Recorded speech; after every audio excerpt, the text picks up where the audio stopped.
about Blue.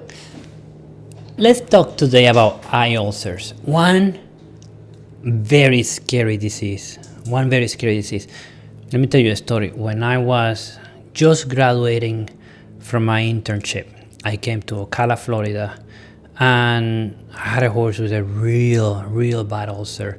And this horse, I could literally see the eye melting in front of me. That was one of the scariest moments I have had it in my whole career, because I have never seen such a thing.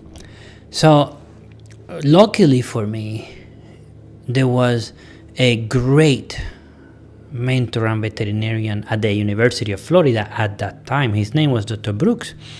And I called Dr. Brooks and I show him pictures and I tell him what this eye is doing. And he said to me, "Are you brave enough to do a surgery?" And I just coming out of vet school, out of my internship. I think I'm invincible, right? So of course I'm brave enough. I'll do whatever. He said, "Okay, great. So what you're going to do is you're going to find a mare that just had a baby, and you're going to find the placenta, and you're going to get the amnion out of that placenta." Bear in mind, this was in 2008, around that time, maybe 2008, 2009. And he said, "You're going to find that, and then you're going to call me when you get it."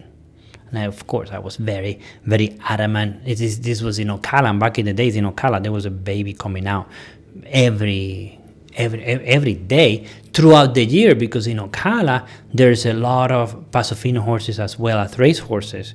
So the Paso Fino horses actually stay giving babies throughout the year. So I remember going to a reproduction vet that had a recips, and I said, "I need a placenta." So I said, "Sure, of course." He had a baby that morning. We got the placenta, and we started working on it. I called Dr. Brooks right away. "Okay, tell me, what do I do?" He said, "Okay, you're going to clean it. You're going to do this and that, disinfect it. And then you're going to put the horse under anesthesia. And as you put the horse under anesthesia, you're going to find this very, very thin suture, which you could barely see. And you are going to stitch that piece of placenta to the eye." I said, "Wow, that's wild, but let's go for it." So, and then he says, call me when you're doing it if you have any questions." So of course I put the horse under anesthesia in the middle of the field, in the paddock, and we start suturing. By we means my brother is doing the anesthesia for me, and I am here with the phone on my shoulder like this, and I start literally suturing this thing in the eye of the horse. And then he says, "Okay, now that you have sutured such a thin thing inside the eye, now you're going to close the eye and you're going to let the horse wake up." So I'm saying, "Okay, we'll do it." So he was directing me with my flip phone on the shoulder, and I was just suturing the whole thing. Got it done. Horse woke up. 10 days later, opened the eye. Healed. Literally healed. That was one of the most amazing moments in my career. Short career at the time, of course. I was just starting. But it's something that we have never heard of at that moment. Turns out that Dr. Brooks had been doing research with Amnion for quite a while, and he was starting to deploy this information out in the field. He eventually became quite famous for it. But I was so glad that I was part of this process and I learned how to do this, because it has helped me save so many eyes. It has helped me help so many horses that otherwise would have had their eyes removed. And we all agree that we want to do as much as possible to save the eye of any horse. So when Blue presented to us, he reminded me of that horse. He reminded me of my very first melting, destroying corneal ulcer that I have seen on myself, and the first one that I have tried, the Amnion. And then now it's on the 2000 2020s, I believe 2023, and now we have more advanced materials. Now I don't have to go get it from the placenta. Now I can call a supplier in Arizona, and he sends me a very nicely prepared piece of amnion.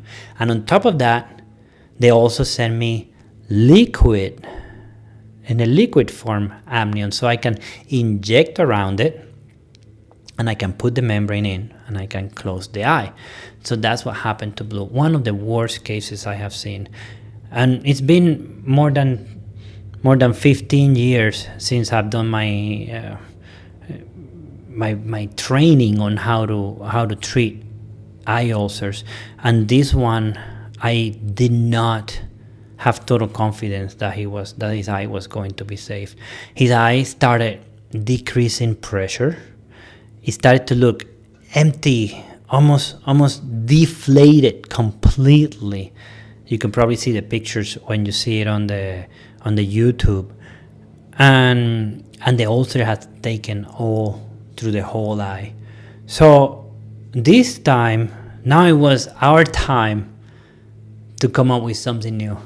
Now it was our time to add to the pioneering of Dr. Brooks. So what we did is we started utilizing other technique that I have told you in the past. We have started utilizing oxygen hyperbaric chamber. So why? Because one, we know that increases the effectiveness of antibiotics, and there was a really nasty infection going on in that eye. We know that it stimulates stem cell production, and we know that we needed a huge immune system to kick in. So based on those two facts of true research, we decided to mix my early learnings of amnion plus the hyperbaric oxygen chamber, and you can see the results for yourself. He just got so much better. It wasn't really that fast, but way faster than removing the eye. He spends with us a lot of times, but any other time, I guarantee you, this eye would have been removed. We would have done an enucleation on Blue. And because of a gracious owner that let us utilize new procedures like the one that Brooks allow us to have, plus a new modality to use for eye ulcers like the equine oxygen hyperbaric chamber, now we were able to bring science and innovation together, and we're able to create a great solution for Blue, where he recovered the eyesight, went back to his home, and had a fantastic life afterward with the owner. So what I learned from this case is that we can never stop trying. We can never stop innovating. But the important thing is to always use good sound data, not innovate like out of the blue, right? Have good data on things that have worked in the past, and then slowly add new innovation. And what this does is it's going to give us a great background on how to treat other horses and how to help horses that in the past have never been able to help. I hope you learned something new today about how to treat eye ulcers. And if you know of anybody with a horse that's going through this problem, and if it just started, that's probably the best time to start aggressive. Now, if it's gone through too long already, hey, let's try it. Give it a chance. Maybe there's still time to actually help this horse and save the eye. And remember, if we don't try it, it's probably not going to help, right? Hope you have a fantastic day. Give us a call if you have any questions, if you have an eye to treat, or if you have a friend, a horse, a trainer, anybody that we can help.